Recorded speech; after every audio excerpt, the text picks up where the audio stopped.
রহস্যকর, রহস্য উচ্চারণ দিয়ে নির্মিত। আফা, রোজ রাইতে আমি জামা কাপড় পইরাই শই, কিন্তু সকালে যখন ঘুম থেকে উঠি দেখি শরীরে একটা সুতা কাপড়ও নাই। রোজ রাইতে কেটা জানে ঘুমের মধ্যেই আমার শরীরের কাপড় সব খুইলা ফেলে। কথাটা শুনে আফরোজা বেগম বড় বড় চোখ করে নাইলার মুখের দিকে তাকিয়ে রইলেন। তিনি হতভম্ব। নাইলা তাদের বাড়ির কাজের মেয়ে। গত 2 মাস হলো তাদের সাথে থাকে নাইলা।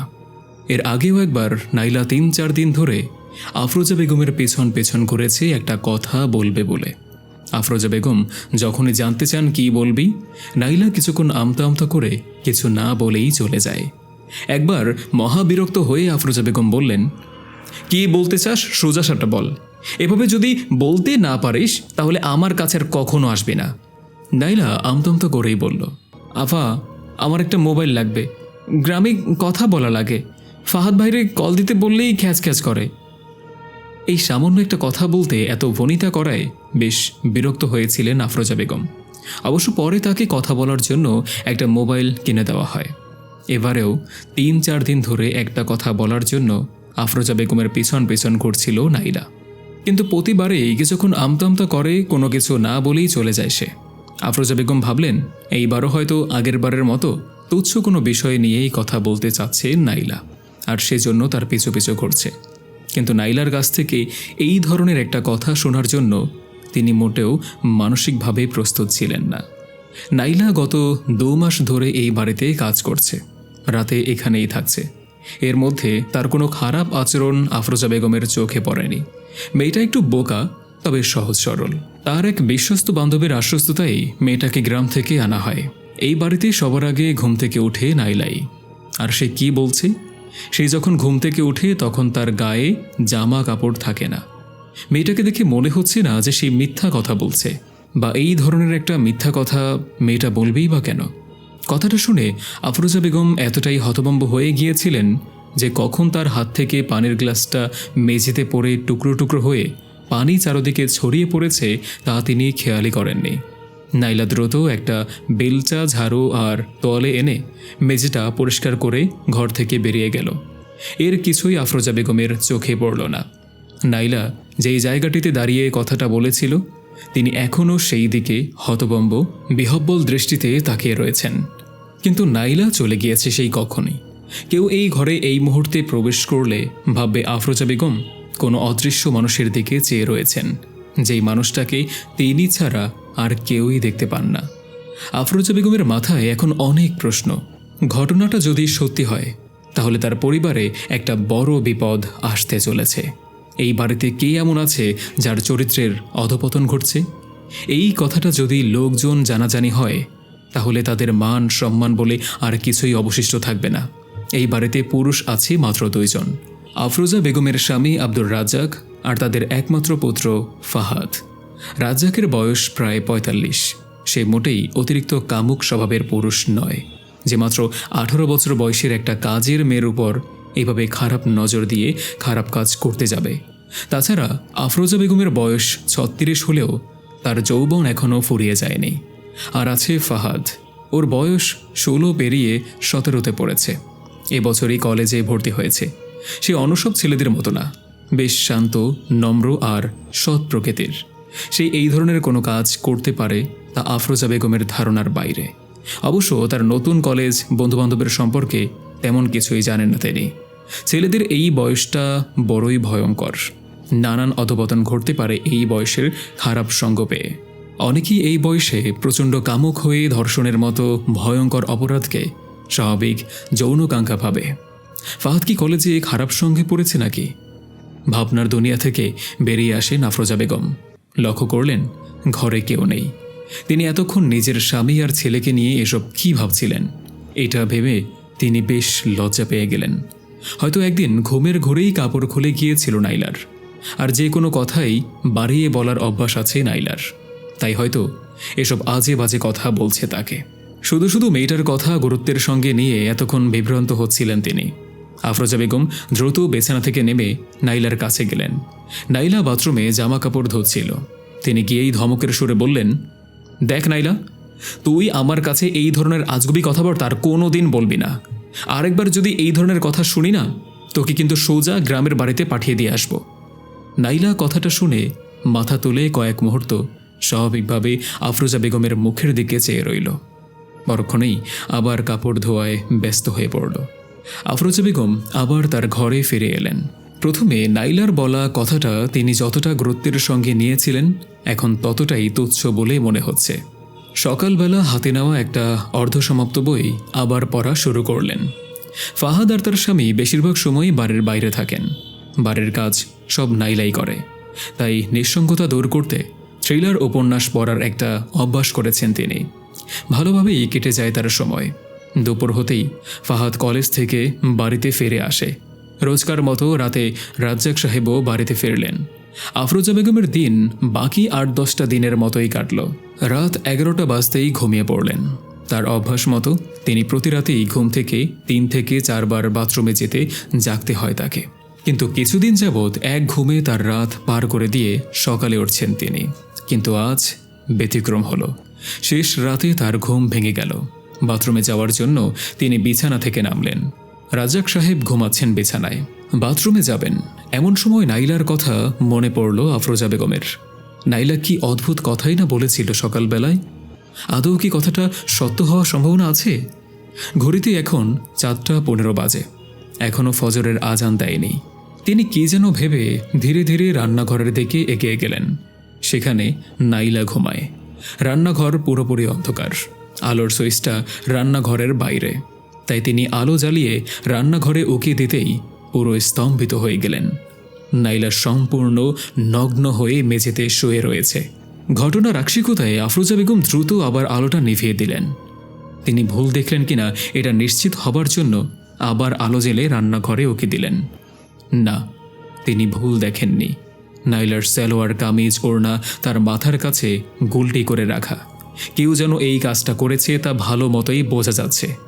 কেউ যাতে শুনতে না পায় সেইভাবে আফরোজা বেগম ধীরে ধীরে নাইলার কাছে গিয়ে তাকে ডাকতে লাগলেন। নাইলার কোনো সাড়াই পাওয়া গেল না। এবার ঘুম ভাঙাতে কাঁধ ধরে জোরে কয়েকটা ঝাঁকা দিলেন তিনি। অবাক কাণ্ড, তাও নাইলার ঘুম ভাঙল না। নাইলার ঘুম তো কখনোই এত গাঢ় ছিল না। আর কোনো উপায় না দেখে একটা কাঁথা দিয়ে নাইলার শরীরটা ঢেকে রান্নাঘর থেকে বেরিয়ে আলো নিভিয়ে দিলেন তিনি। ফাহাদ দরজা খোলা রেখেই রাতে ঘুমায়। ফাহাদের ঘরে গিয়ে দেখলেন সেও বেঘরে ঘুমাচ্ছে। বাড়িতে তো আর কেউ নেই। তাহলে কাজটা করল কে? কে মেয়েটার জামা কাপড় এইভাবে খুলে ফেলেছে? ফাহাদ এবং রাজ্জাক তো ঘুমাচ্ছে। আচ্ছা, তারা দুজনে কি আসলেই ঘুমাচ্ছে, নাকি তাদের কেউ একজন ঘুমের অভিনয় করছে? না, এইটা নিয়ে কিছুই ভাবতে পারছেন না তিনি এই মুহূর্তে। আবার ঘরে গিয়ে রাজ্জাক সাহেবের পাশে চুপচাপ শুয়ে পড়লেন তিনি। বাকি রাত আর ঘুম হলো না তার। সকালবেলা খাবার শেষে রাজ্জাক এবং ফাহাদ তাদের গন্তব্যে চলে গেল। বাড়িতে রইলেন আফরোজা বেগম এবং নাইলা। আজ আর বই পড়তে মন বসছে না তার। কয়েকবার নাইলাকে রাতের প্রসঙ্গে কিছু বলতে গিয়েও বলতে পারলেন না তিনি। ব্যাপারটাকে তিনি যতটা সাধারণভাবে নিয়েছিলেন, ব্যাপারটা আসলে ততটা সাধারণ না। শীঘ্রই কে এই কাজটা করেছে এটা ধরতে না পারলে বড় একটা অঘটন ঘটে যাবে এই সংসারে।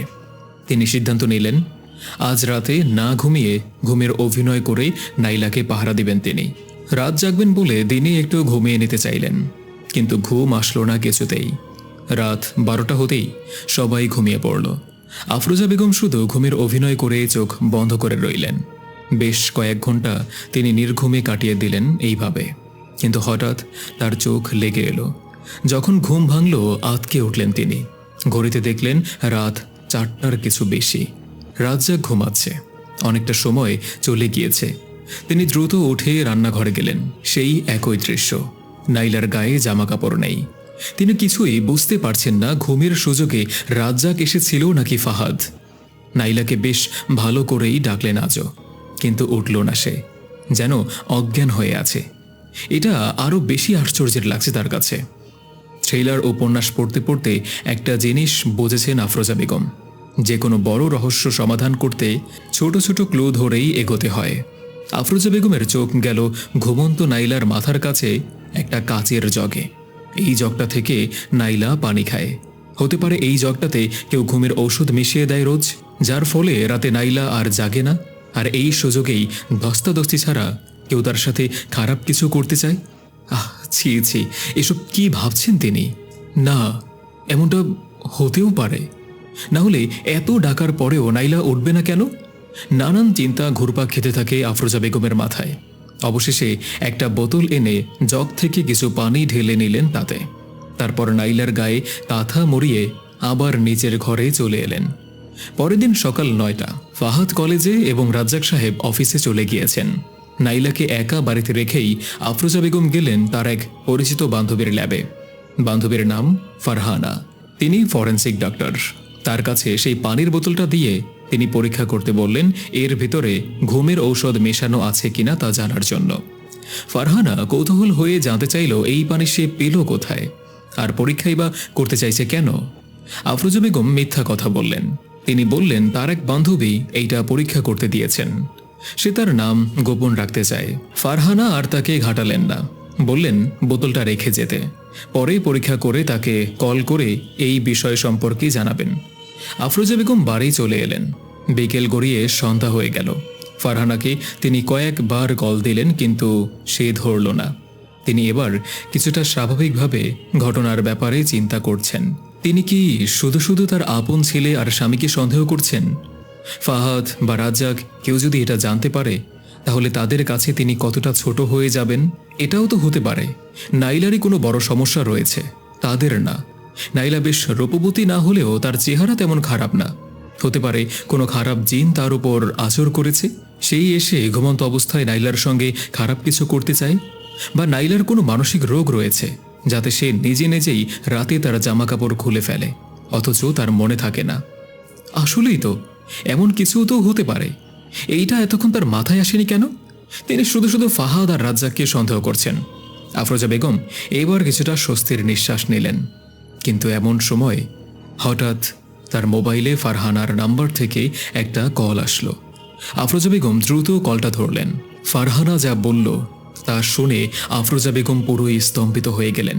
তার সন্দেহই ঠিক, নাইলার জগের পানিতে ঘুমের ঔষধ মেশানো থাকে প্রতি রাতে, কারণ ওই পানি পরীক্ষা করে ঘুমের ঔষধের অস্তিত্ব পাওয়া গিয়েছে, যা খেলে কয়েক ঘন্টা মরার মতো পড়ে থাকবে যে কোনো মানুষ। কিন্তু এই জঘন্য কাজটা কি করবে, এটাই বুঝতে পারছেন না তিনি। নিজের আপনজনদের যে এভাবে সন্দেহ করতে হবে, এটা তিনি স্বপ্নেও কল্পনা করেননি। তবে আজ রাতে যে করেই হোক আসল অপরাধীকে তিনি ধরবেনই। কিন্তু কে সে? ফারহানার কল আসার পর থেকে আরও বেশি উদাস হয়ে গেলেন আফরোজা বেগম। চুপচাপ বিছানায় বসে রইলেন কিছুক্ষণ। ভাবতে থাকলেন রাতে কি করা যায়। আজ রাতে যে করেই হোক তাকে জেগে থাকতে হবে, আর কাউকে হাতে নাতে ধরতে পারলে তার কি করা উচিত সেটাও ভাবছেন।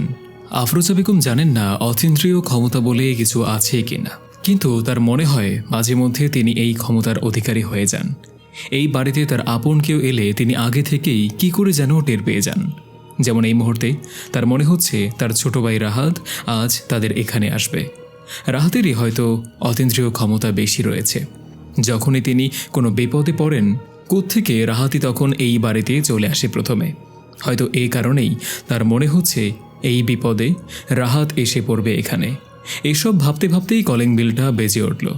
আফরোজা বেগম দ্রুত ছুটে গেলেন দরজা খুলতে। ফাহাদ আর নাইলাও এসেছে দরজা খুলতে। এরকম প্রায়ই ঘটে তাদের বাড়িতে। কখনো কলিং বেলের শব্দ শুনলে একসাথে 3 জনই ছুটে আসে, আবার কখনো আরেকজন খুলবে ভেবে কেউই আসে না। ফাহাদ এসে দরজা খুলে দিল। দরজা দিয়ে রাজ্জাক সাহেব প্রবেশ করতেই হতাশায় ছেয়ে গেল আফরোজা বেগমের মুখ। তিনি ভেবেছিলেন রাহাত আসবে, কিন্তু রাজ্জাক সাহেব তো এত আগে আসেন না, আজ এলেন কেন? হঠাৎই আফরোজা বেগমের মনে পড়ল আজ তো বৃহস্পতিবার, আর এই দিনে প্রতি সপ্তাহেই আগে অফিস ছুটি হয়ে যায় তার। আর আফরোজা বেগম অন্যদিনের মতো কারো সাথেই বেশি কথা বলেন না, চুপচাপ আবার নিজের ঘরে চলে এলেন।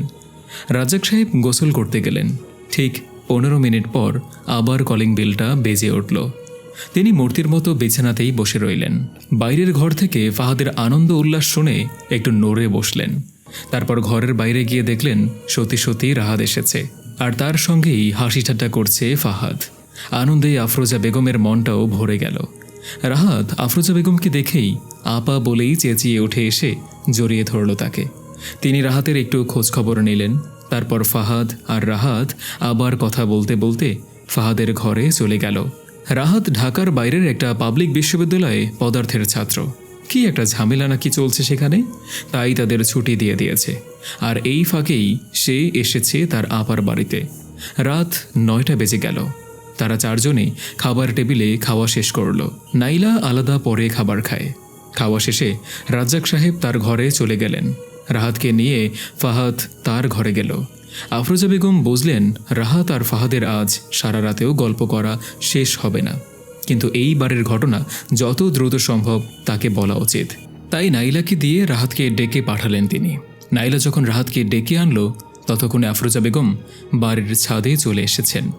রাহাতও তাকে খুঁজতে খুঁজতে ছাদে চলে এলো।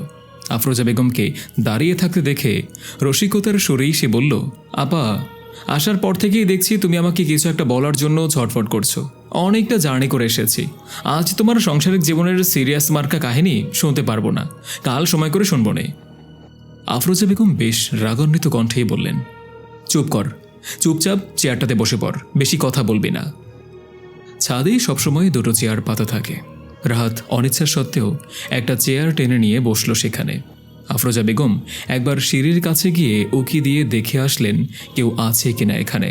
তার এই উদ্বিগ্নতায় মোটেও বিস্মিত হচ্ছে না রাহাত। সে যখনই আসে এই বাড়িতে তখনই আফরোজা বেগম তাকে ছাদে এনে তার সংসারের নানান কথা বলেন, অতি তুচ্ছ ঘটনাও বর্ণনা করে বলেন। রাহাত চুপচাপ তা শুনে যায়, বিরক্ত হলেও তা প্রকাশ করে না। আফরোজা বেগম ফিরে এসে চেয়ারে বসে রাহাতের মুখোমুখি হন। প্রথমে কিছুটা ইতস্ততা করে পরে এই পর্যন্ত ঘটা সব ঘটনা রাহাতকে বলেন। রাহাত কথাটা প্রথমে যতটা হালকাভাবে নিচ্ছিল, ধীরে ধীরে ঘটনা শুনতে শুনতে সেও আরও বেশি উদ্বিগ্ন হয়ে উঠছিল। আফরোজা বেগম নাইলার কাছ থেকে কথাটা শুনে যতটা হতভম্ব হয়েছিলেন, রাহাতও তেমন হলো। পুরো কাহিনী শোনার পর বিস্ময় ভরা কণ্ঠে সে বলল, আপা, তুমি যা বলছো তার সবই কি নিশ্চিত হয়ে বলছো? আমার কিন্তু সব কিছু কেমন যেন গড়িয়ে যাচ্ছে। ঘুমের ওষুধের ব্যাপারটা আমাকে আরও বেশি ভাবাচ্ছে। ফাহাদ বা দুলাভাইয়ের মধ্যে কেউ এমন কাজ করতে পারে এটা আমি ভাবতেও পারছি না। কয়েক মুহূর্ত কেউ আর কোনো কথা বলল না। আফরোজা বেগম চেয়ার ছেড়ে উঠে সিঁড়ির দিকে গিয়ে আরেকবার উকি দিয়ে এলেন। তারপর বললেন, গত রাতে আমি ঘুমানোর অভিনয় করে অনেকক্ষণ জেগেছিলাম, কিন্তু হঠাৎই আমার চোখ লেগে এলো। চোখ মেলে দেখি অনেক বেলা হয়ে গিয়েছে। রান্নাঘরে গিয়ে দেখি নাইলার সেই একই অবস্থা। আজ রাতে আমি কিছুতেই ঘুমাবো না। তুই ফাহাদের পাশে ঘুমাবার অভিনয় করে শুয়ে থাকবি, আর আজ রাতেই ধরতে হবে কাজটা কে করেছে। রাহাত শান্ত স্বরে বলল, নাইলাকে বললেই তো হয় সে যাতে ওই জগ থেকে পানি না খায়। আফরোজা বেগম গম্ভীর গলায় বললেন, না, আমি তাকে হাতে নাতে ধরতে চাই। আমার যতদূর মনে হয় কাজটা তোর দুলাভাইয়ের। রাহাত আর কিছুই বলে না। সে ভাবতেও পারেনি কোনোদিন তার পছন্দের এই দুজন মানুষকে এইভাবে সন্দেহ করতে হবে। তারা দুজনেই নিচে নেমে এসে যে যার ঘরে চলে গেলেন। আফরোজা বেগম দেখলেন এর মধ্যেই রাজ্জাক সাহেব ঘুমিয়ে পড়েছেন। আফরোজা বেগমের এই প্রথম মনে হচ্ছে লোকটা ঘুমানোর অভিনয় করছে।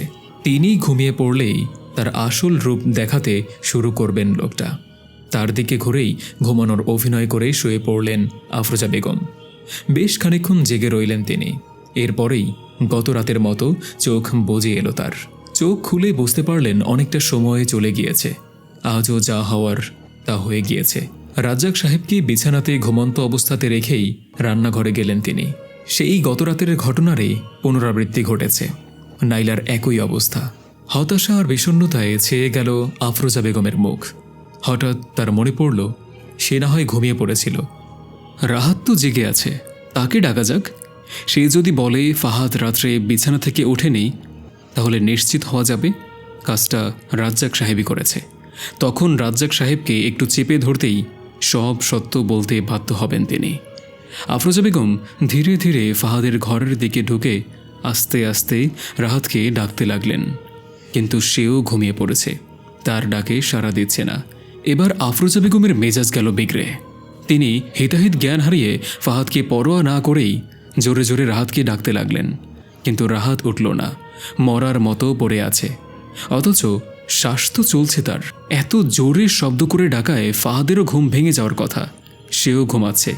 তিনি ফাহাদেরও কাঁধ ধরে জোরে জোরে ঝাঁকিয়ে ডাকতে লাগলেন, এ কি, সেও উঠছে না। আফরোজা বেগমের বিস্ময়ের সীমা রইল না। তিনি দ্রুত তার ঘরে গিয়ে রাজ্জাক সাহেবকে জোরে জোরে ডাকতে লাগলেন, কিন্তু তিনিও উঠলেন না।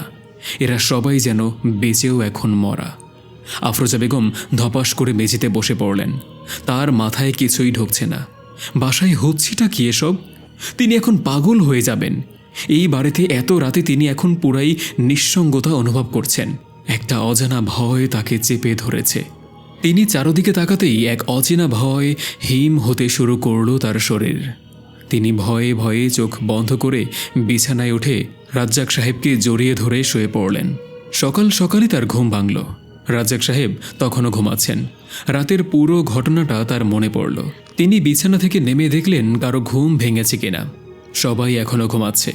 ঘরে অনেকগুলো শিশি বোতল ছিল। আফরোজা বেগম ফাহাদের ঘরের পানির জগ থেকে কিছুটা পানি একটা শিশিতে ঢেলে নিলেন। নিজের ঘরের জগের পানি থেকেও একটা শিশিতে পানি নিলেন। সকাল হলেই জগ ধুয়ে পানি পরিবর্তন করে নাইলা। রাতে অবশ্য পানি দিয়ে যায় সে। পানির শিশিগুলো এক জায়গায় লুকিয়ে রাখলেন তিনি। শুক্রবার হওয়ায় ফাহাদ এবং রাজ্জাক সাহেব একটু বেলা করেই ওঠেন এই দিনে।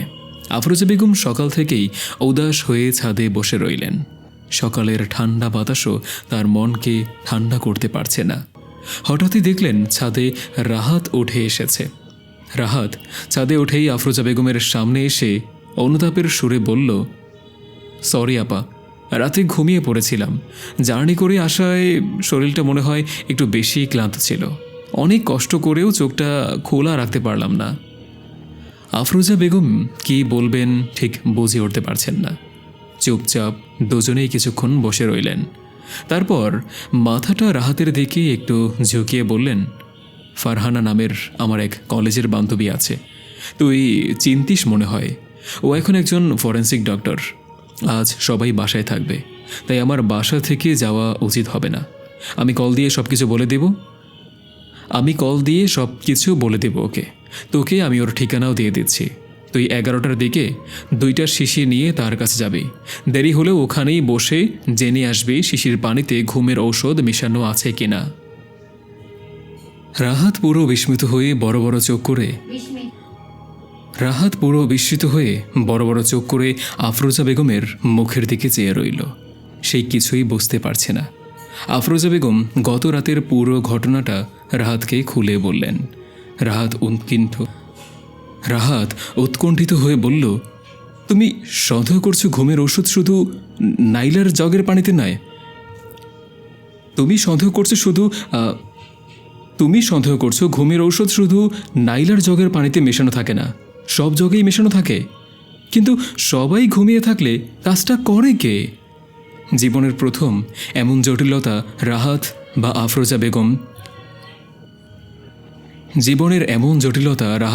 আফরোজা বেগম কারোর জীবনেই কখনো আসেনি। রাহাত এবং আফরোজা বেগম বাড়ির সবার সাথে এখন পর্যন্ত স্বাভাবিক ব্যবহার করছেন, যাতে কেউ বুঝতে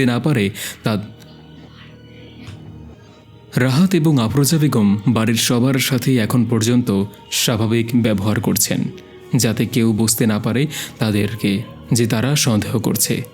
সকাল 11টা বাজতেই একটা কাজের কথা বলে রাহাত ফারহানার ল্যাবের উদ্দেশ্যে রওনা হলো। ফাহাদও তার সাথে যেতে চাইল। রাহাত অনেক কষ্টে বুঝিয়ে তাকে থামালো। ফাহাদ বেশ অবাক হলো।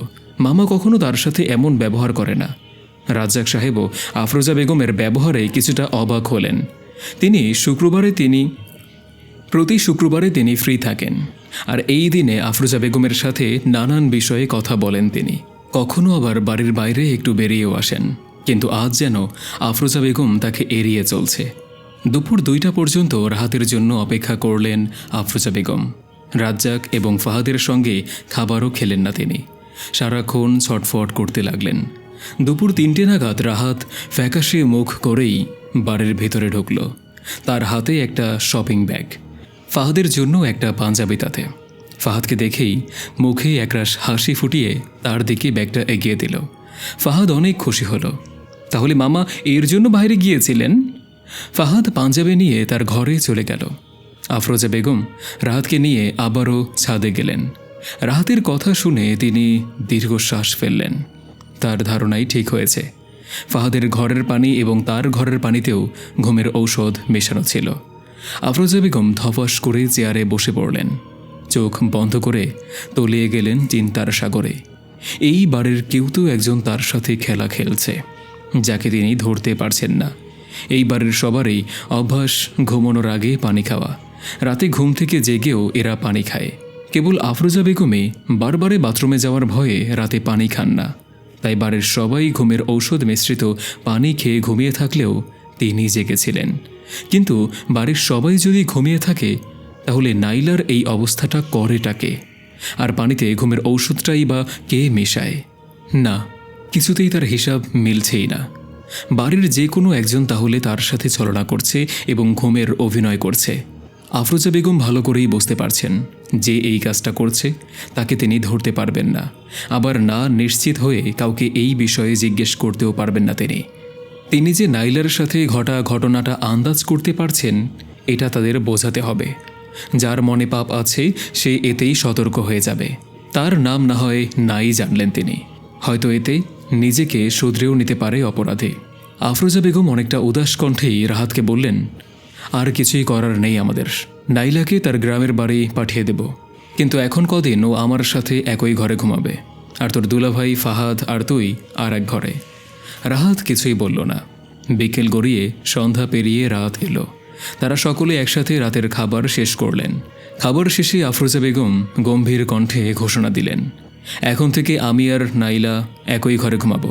কথাটা শুনে রাজ্জাক সাহেব এবং ফাহাদ বেশ অবাক হলো, নাইলাও হলো। আফরোজা বেগমের এইরকম ব্যবহার আর গম্ভীর কণ্ঠের মুখোমুখি তারা কোনোদিনই হয়নি। হতভম্বতায় তারা আর কোনো কথাই বলতে পারল না। রাত 11টা বাজতেই নাইলা তার বিছানাপত্র এনে আফরোজা বেগমের ঘরের মেঝেতে শুয়ে পড়ল। আফরোজা বেগমও ঘরের দরজা ভেতর থেকে আটকে বিছানায় শুয়ে পড়লেন। শুয়েই মনে পড়ল ঘরের আলো নেভাতে ভুলে গিয়েছেন। বিছানা থেকে আর উঠতে মন চাইল না। ফাহাদ আর রাজ্জাক সাহেবকে নিয়ে 7-5 ভাবতে ভাবতে গভীর ঘুমে তলিয়ে গেলেন তিনি। প্রাকৃতির ডাকে রাত 3টা নাগাদ ঘুম ভাঙল তার। তিনি বিছানায় উঠে বসে মেঝেতে তাকাতেই পুরো স্তম্ভিত হয়ে গেলেন। মেঝেতে সম্পূর্ণ নগ্ন হয়ে শুয়ে আছে নাইলা। মাথার কাছে তার সমস্ত কাপড় গোলটি করে রাখা, যেমনটা রান্নাঘরে থাকত। বিদ্যুৎ গতিতে তিনি দরজার দিকে তাকালেন।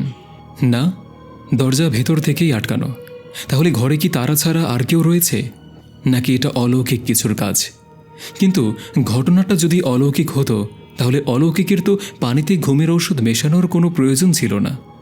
নাইলা নিজে থেকে উঠে দরজা না খুললে কেউ তো ঘরে প্রবেশও করতে পারবে না। আফরোজা বেগমের মাথা ঘোরাচ্ছে। তিনি হতভম্ব, স্তম্ভিত হয়ে মূর্তির মতো বিছানায় বসে রইলেন। এত সহজে আফরোজা বেগমের পক্ষে হতভম্ব ভাব কাটিয়ে ওঠা সম্ভব না। তবুও তিনি কিছুটা স্বাভাবিক হওয়ার চেষ্টা করলেন। ধীরে ধীরে খাট থেকে নিচে নেমে নাইলাকে জাগানোর একটা বৃথা চেষ্টা করলেন। নাইলার মাথার পাশে আজও পানির জগ। আফরোজা বেগম বুঝলেন তার বড় ভুল হয়ে গিয়েছে। অপরাধী হয়তো ভেবেছিল আজও নাইলা রান্নাঘরে ঘুমাবে, তাই জগে ঘুমের ঔষধ মিশিয়ে দিয়েছিলেন। জগের পানিটা আগেই পরিবর্তন করা উচিত ছিল। নাইলা না হয় ঘুমের ঔষধ মেশানো পানি খেয়ে ঘুমিয়ে পড়েছে, কিন্তু তার শরীরে এই অবস্থা করল কে? কারো পক্ষে তো আর দরজা না খুলে ঘরের ভিতরে প্রবেশ করা সম্ভব না। তিনি সন্তর্পণে পুরো ঘর পরীক্ষা করে দেখার চেষ্টা করলেন যে এই ঘরে কেউ লুকিয়ে আছে কিনা।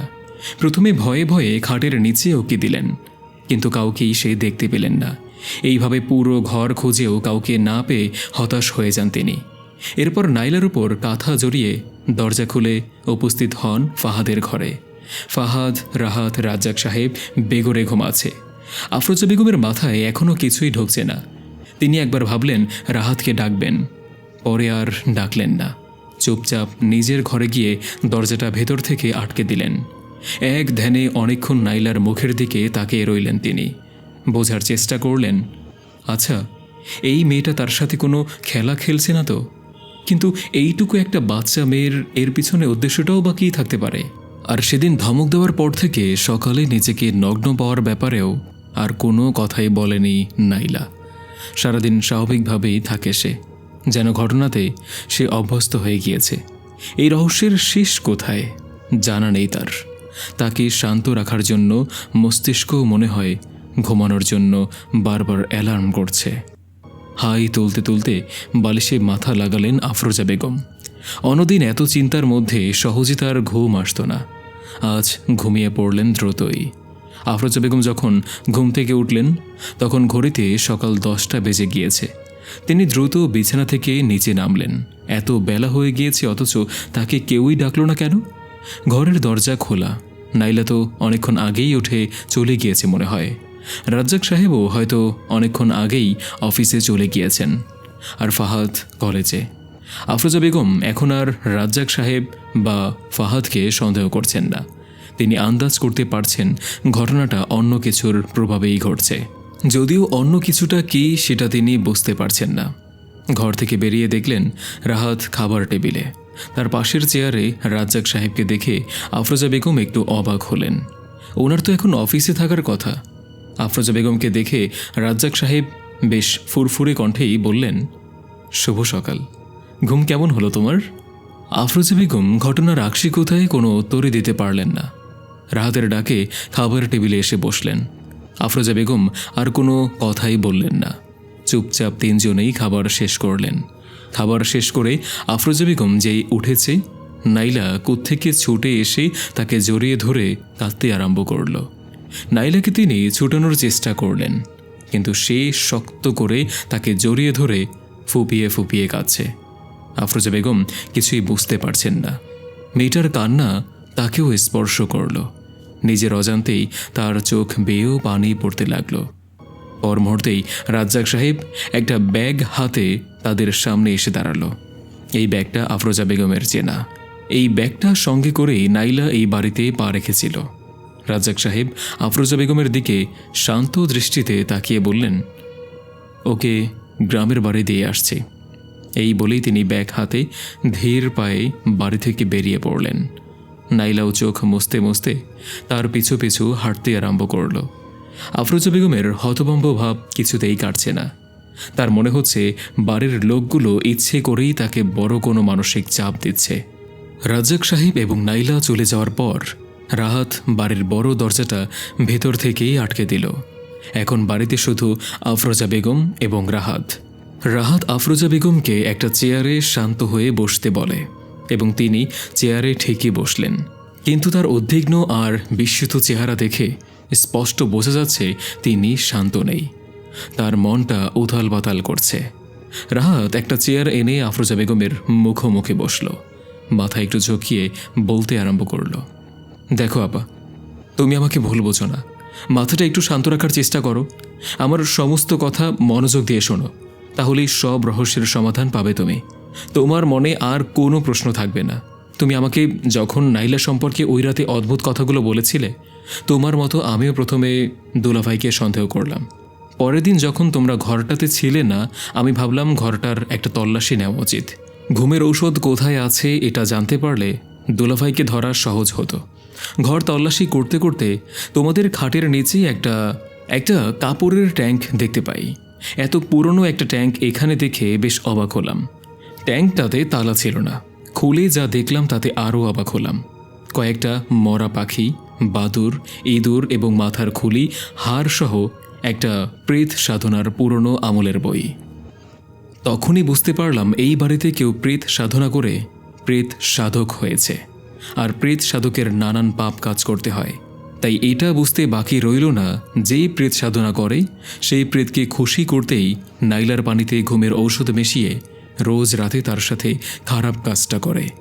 এরপরে গতকালকে যখন তোমার কথা মতো পানির শিশি নিয়ে ফারহানা আপুর কাছে গিয়েছিলাম, তখন আসল ঘটনা কি এটা জানার জন্য তিনি আমাকে চেপে ধরলেন।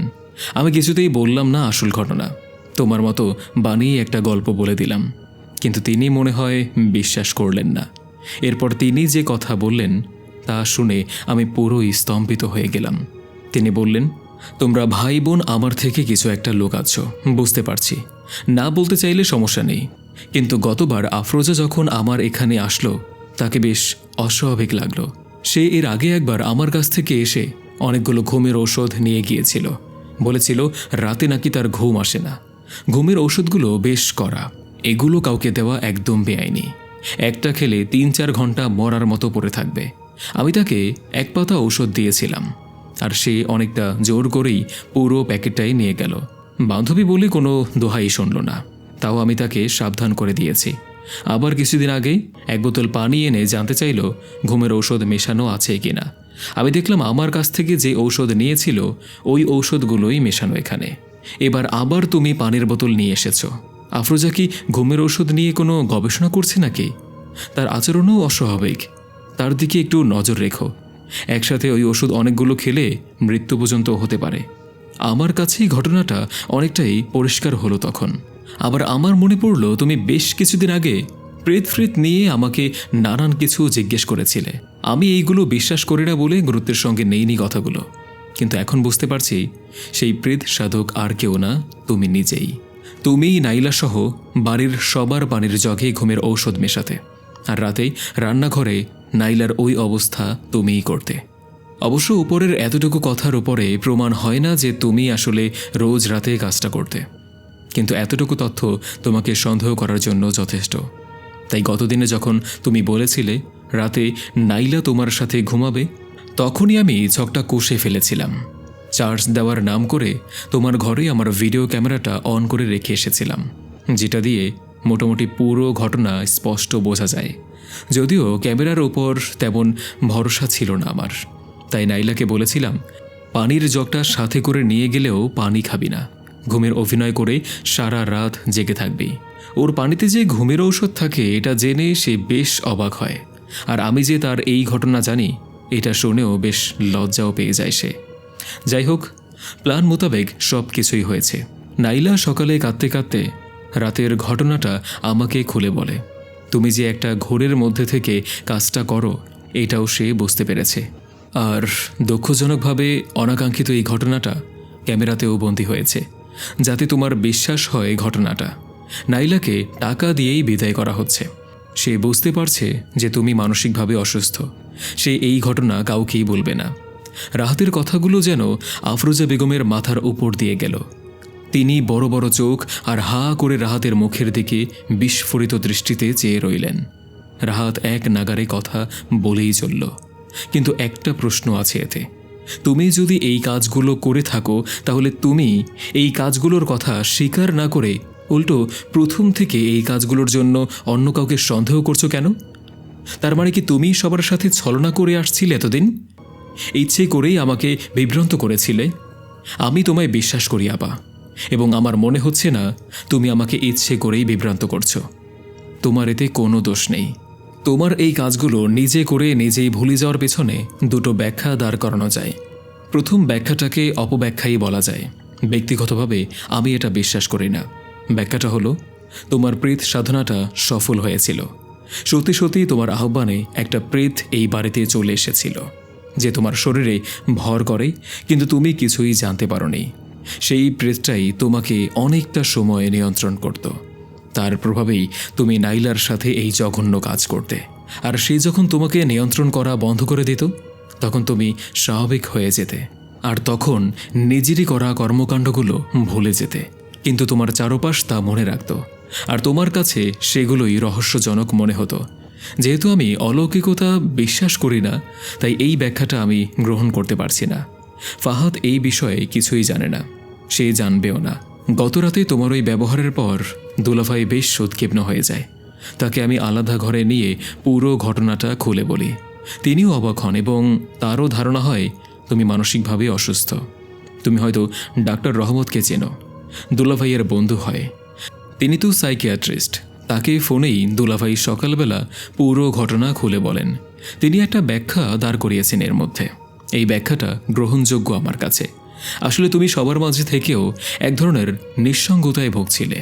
ঠিক তখনই তুমি কোথাও হতে প্রেত সাধনা সম্পর্কে জানতে পাও, আর এই সম্পর্কে লেখা একটা পুরনো বইও জোগাড় করে ফেলো। বইটার লেখা তোমার উপর এতটাই প্রভাব ফেলে যে তুমি একা একাই প্রেত সাধনার উপকরণ জোগাড় করে প্রেত সাধনা করে প্রেত সাধক হয়ে যাও। তোমার অবচেতন মন বিশ্বাস করতে শুরু করে প্রেত বলতে আসলেই কিছু আছে। তোমার প্রেত সাধনা সফল হয়েছে। তুমি যে প্রেতের সাধনা করেছ সে তোমার নিঃসঙ্গতা দূর করতে আসবে, তুমি যেহেতু বইটা পড়ে প্রেতটা সম্পর্কে ধারণা করেছিলে, সেই প্রেতটা সম্পর্কে সেখানে হয়তো লেখা ছিল সেই প্রেতটা শরীরে প্রবেশ করলে সেই প্রেতটা অন্য নারীর সঙ্গে সঙ্গম করতে চায়। তাই তোমার মধ্যে একটা দ্বিতীয় সত্তা তৈরি হয়েছে। তোমার চেতন মন নিয়ন্ত্রণ করে একটা সত্তা, অপরটা অবচেতন মন। তাই একটা সত্তার কথা আর একটা সত্তা মনে রাখতে পারছে না। তুমি কিছু সময় নিজেকে প্রেত মনে করছো এবং নাইলাকে কাছে পাওয়ার জন্য যা যা করা সব করছো, অথচ এর কিছুই তোমার পরবর্তীতে মনে থাকছে না যখন তুমি স্বাভাবিক হয়ে যাও। আবার তোমার ভয় নেই, এটা একটা মানসিক রোগ মাত্র, এতটা ভয়াবহও নয়। ডক্টর রহমত কিছুক্ষণের মধ্যেই এখানে চলে আসবেন। তোমাকে শুধু এটুকু বিশ্বাস করতে হবে যে প্রেত বলে কিছু নেই, সবই তোমার অবচেতন মনের কল্পনা। দ্বিতীয় সত্তাকে সৃষ্টি করেছ তুমি, আর এটাকে ধ্বংসও করতে পারবে ঠিক তুমি। একমাত্র এটাকে অবিশ্বাসের মাধ্যমেই ধ্বংস করতে পারবে। আফরোজা বেগমের মাথা ঘোরাচ্ছে। এই ধরনের কোনো কথা শোনার জন্য তিনি মানসিকভাবে মোটেই প্রস্তুত ছিলেন না। তিনি কৌতূহলতার বশে প্রেত সাধন করেছিলেন ঠিকই, কিন্তু এটা যে তার মনে এতটা প্রভাব ফেলতে পারে এটা তিনি কখনো কল্পনাও করতে পারেননি। এটা অবিশ্বাস করার কোনো উপায়ও নেই তার কাছে। রাহাতের ভিডিও ক্যামেরায় গত রাতে নাইলার সাথে করা ঘটনা দেখে তিনি লজ্জায়, সংকোচে, ভয়ে এবং আতঙ্কে বিস্ময়ে পাথরের মূর্তির মতো চেয়ারে বসে রইলেন। লজ্জায় তার মরে যেতে ইচ্ছে করছে। রাহাতও নিশ্চুপ হয়ে দাঁড়িয়ে চিন্তার গভীর সাগরে সাঁতার কাটছে। রাজ্জাক সাহেব এখানে থাকলে সে একটু সাহস পেত, কিন্তু ডক্টর রহমত বলেছেন যেহেতু নাইলা এই ঘটনার উদ্দীপক, তাই যত দ্রুত সম্ভব নাইলাকে এই বাড়ি থেকে সরাতে হবে। তাই দুলাভাই তাকে নিয়ে চলে গিয়েছে। হঠাৎই বাড়ির কলিং বেলটা বেজে উঠল। রাহাত ভাবল ডক্টর রহমত এসেছেন বোধহয়। রাহাত সন্তপর্ণে গিয়ে দরজাটা খুলে দেখল একটা বৃদ্ধ লোক দরজার সামনে দাঁড়িয়ে রয়েছেন। খালি পা, জীর্ণ শীর্ণ লম্বা চুল, লম্বা দাড়ি, পরনে একটা ময়লা পায়জামা পাঞ্জাবি। প্রথম দেখায় রাহাত ভাবল কোনো ভিখারি হয়তো। পর মুহূর্তেই একটা লোককে দেখা গেল রিকশার বিল মিটিয়ে এই দিকেই আসছে। পরনে একটা সাদা শার্ট, কালো প্যান্ট ইন করা, শ্যাম বর্ণের মধ্যম উচ্চতার লোকটা রাহাতের দিকেই হাত বাড়িয়ে বলল, হ্যালো, আমি ডক্টর রহমত, ইনি আমার সাথেই এসেছেন। বৃদ্ধ লোকটা তার সবগুলো দাঁত বের করে রাহাতকে সালাম দিল। রাহাত কিছুটা ইতস্ততা করে তাদের দুজনকে নিয়ে বাড়ির ভিতরে ঢুকল। সেই ময়লা পায়জামা পাঞ্জাবি পরা লোকটা কুকুরের মতো নাক ছিটকাতে ছিটকাতে আফরোজা বেগমের সামনে গিয়ে বেশ কিছুক্ষণ বড় বড় চোখ করে তার দিকে তাকিয়ে রইলেন। এরপর আবার সবগুলো ময়লা দাঁত বের করে ডক্টর রহমতের দিকে তাকিয়ে বলল, ঘটনা সইরা আগেই আজ করছিলাম স্যার, মাইয়ের শরীরে প্রেত আছে। এইবার আফরোজা বেগমের দিকে মুখ করে বললেন, ভয় পাইও না মাইয়া, তুমি বুদ্ধিমতী। তোমার শরীরে যেই প্রেত আছে ওইটা ছোট জাতের, এদের বলে মিকি। এরা মানুষের কোনো ক্ষতি করে না। এদের আনা যতটা সোজা, খেদাইয়া দেওন তার চাইতে বেশি সোজা। এইগুলা যার শরীরে ঢুকে তারে তো ঠিকমতো নিয়ন্ত্রণ করতেই পারে না। আর এদের জাদুর ক্ষমতাও নাই। এরা নিজেরা মাইয়া, ভরও করে মাইয়ার শরীরে। এদের মানুষের শরীরে ভর করার আসল কারণ হইল গিয়া অন্য মাইয়ার শরীর ভোগ করা, আর কিছুই করে না। আমি এখনই এইটারে তাড়াইতাছি। তুমি আমারে আগে ওই জিনিসগুলার কাছে নিয়ে যাও, যেই জিনিসগুলা দিয়া প্রেত সাধন করছিলা। কারও কোনো কথা বলার অপেক্ষা না করেই লোকটা আফরোজা বেগমের ঘরের দিকে এগিয়ে চললেন। আফরোজা বেগম রোবটের মতো তাকে অনুসরণ করে চললেন। রাহাত বিস্মিত কণ্ঠে ডক্টর রহমতকে বলে, এই পাগলটা বলে কি? আপনি একে কেন নিয়ে এসেছেন? আপনি ডক্টর হয়ে এটা বিশ্বাস করেন যে আপার শরীরে প্রেত ভর করেছে? ডক্টর রহমত তার এক হাত রাহাতের কাঁধে রেখে মুচকি হেসে বলেন, দেখো, আমি এবং তুমি দুজনেই জানি প্রেত বলে কিছু নেই, কিন্তু তোমার আপা এটাকে বিশ্বাস করেন। এতটাই বিশ্বাস করেন যে তার মতে এইরূপ প্রভাব ফেলেছে। প্রেত বলে এক অজানা অচেনা বস্তু। প্রেতের প্রতি তার মনে বিশ্বাসটা এসেছে প্রেত সাধনার মাধ্যম থেকেই, আর তাই তার মন থেকে প্রেতটা দূর করতেই হবে প্রেত সাধনার মাধ্যমেই। আমি আর তুমি জানি যে প্রেত বলে কিছু নেই, কিন্তু সে ভাববে প্রেত সাধনার মাধ্যমে সে প্রেত এনেছিল, আর প্রেত সাধনার মাধ্যমেই সে দূর হয়েছে। রাহাত আবারও অবাক কণ্ঠে বলল, তার মানে এই লোকটা জাল প্রেত সাধক? ডক্টর রহমত এবার কণ্ঠটাকে একটু নিচু করে উত্তর দিলেন, না, এই লোকটা 50 বছরেরও বেশি সময় নিয়ে এই প্রেত সাধনার সাথেই জড়িত। লোকটার সাথে পরিচয়ের ঘটনা অনেক বড়, এখন বলা সম্ভব না। তিনি নাকি এখন প্রেত সাধক থেকে প্রেত খাদক হয়ে গিয়েছেন, প্রেত ধরে আর গপাগপ গিলে।